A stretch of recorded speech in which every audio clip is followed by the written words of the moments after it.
Hello, I'm Robert Ferguson. I am asked many health and weight loss related questions, but the one that I get more often than not is about keto diets that are rich in fat and protein.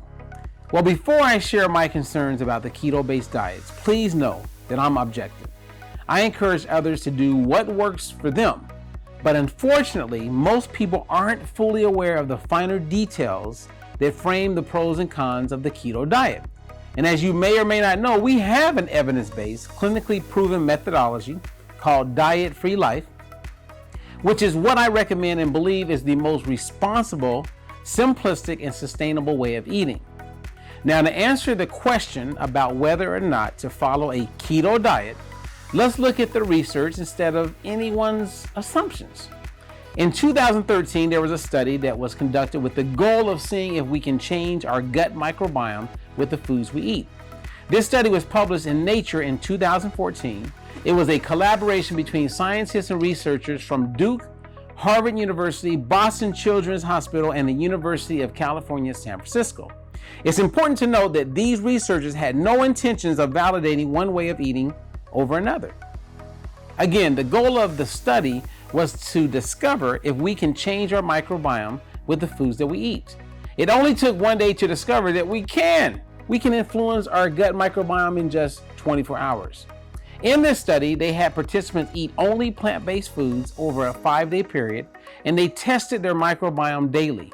And in just 5 days, the researchers saw an increase of healthy bacteria to include a lowering of inflammation and an increase of short-chain fatty acids.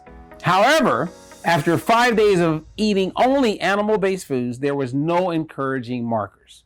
Here's the 5 outcomes reported after eating only protein and fat.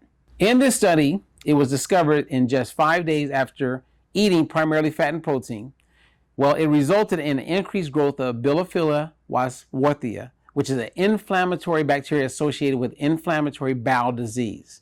This study also saw an increased growth of Allostypes putrescens, which is a bacteria that has been associated with the development of colorectal cancer. In this study, it was also observed an increased growth of Bacteroides, which is another inflammatory bacteria, again associated with inflammatory bowel disease and colorectal cancer.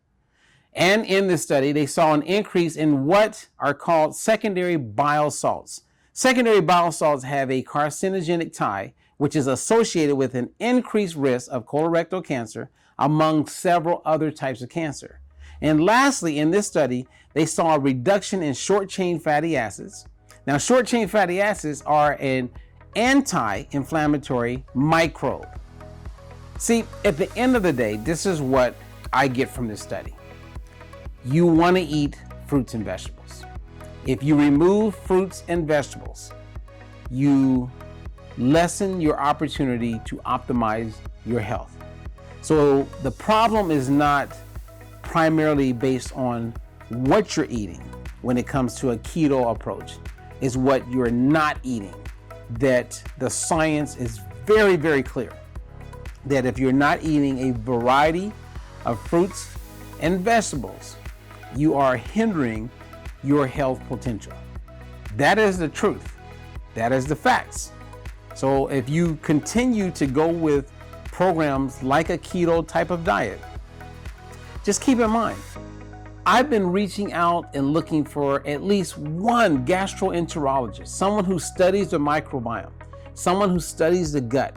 They study the colon on a daily basis. I've been looking for at least one that will endorse a keto way of eating. And I have not found that gastroenterologist. They don't exist because in their line of work, they can't endorse something that they know is going to hinder a person's potential for living their healthiest and happiest life. I'm Robert Ferguson, and thank you for giving me this opportunity to share information with you. Please like and share and let people know about the work that we do because we care.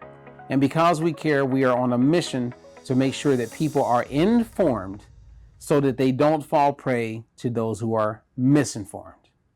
Until the next one.